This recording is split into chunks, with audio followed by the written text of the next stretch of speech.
మెదక్ జిల్లా రామాయపేట మండలం తోనిగండ్ల గ్రామ శివారులో ఈ నెల 13వ తేదీన హత్య చేయబడ్డ మన్నెమ్మ కేసును రామాయపేట పోలీసులు ఛేదించారు.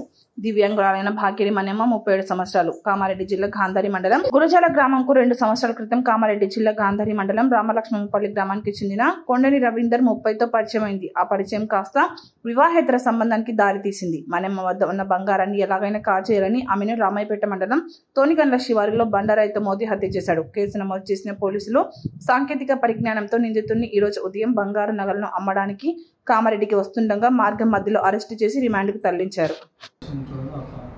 సార్ కొంచెం గట్టిగా చెప్పండి.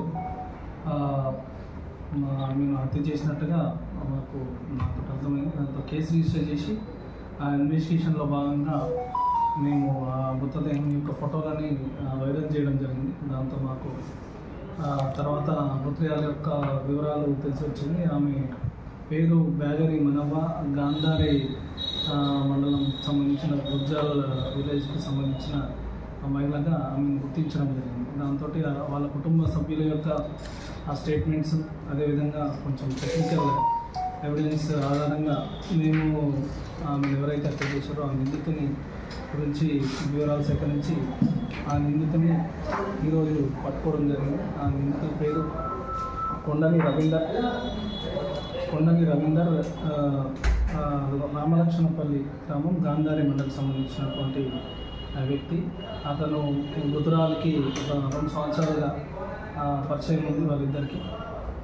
ఆ పరిచయంతో ఆ మృతురాలు దగ్గర ఉన్నటువంటి బంగారాన్ని ఏదో విధంగా కాజేయాలని ఉద్దేశంతో పథకం వేసుకొని ఈ నెల 12వ తారీఖు నాడు ఆమెను యాదగిరిగుట్ట ప్రాంతంలోని స్వర్ణగిరి టెంపుల్కి వెళ్దామని చెప్పేసి ఆమెను తీసుకెళ్దామని చెప్పి అక్కడి నుంచి తీసుకెళ్ళి మధ్యలోకి వెళ్ళిన తర్వాత రాత్రి అయిపోయింది, వద్దు అని చెప్పి మళ్ళీ రిటర్న్ తీసుకొస్తూ రామాయంపేట పట్టణ పరిధిలోని ప్రాంతానికి కొంచెం సమీపంలో ఉండేటటువంటి తొలిగండ్ల గ్రామం సంబంధించిన ఒక వ్యక్తి యొక్క ప్రైవేటు ల్యాండ్లోకి తీసుకెళ్ళి అక్కడ మనవ్వ అనే మహిళను స్కార్ప్తో స్ట్రాంగ్యులేట్ చేసి చంపేసి దాని తర్వాత రాయితో కూడా కొట్టి ఆమె దగ్గర ఉన్న పుస్తల తాడు, అదేవిధంగా చెవుకున్న కమ్మ అక్కడి నుంచి దొంగతనం చేసుకొని వెళ్ళిపోయిందని చెప్పేసి అతడు తన నేరాన్ని ఒప్పుకోవడం జరిగింది.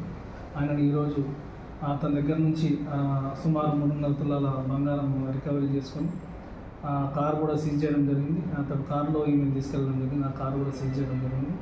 ఈరోజు అతన్ని అరెస్ట్ చేసి జ్యుడిషియల్ రిమాండ్కి తరలించడం జరిగింది. ఇతనిపైన ఏమైనా కేసులు ఉన్నాయి సార్? తెలియదు ఇప్పుడు.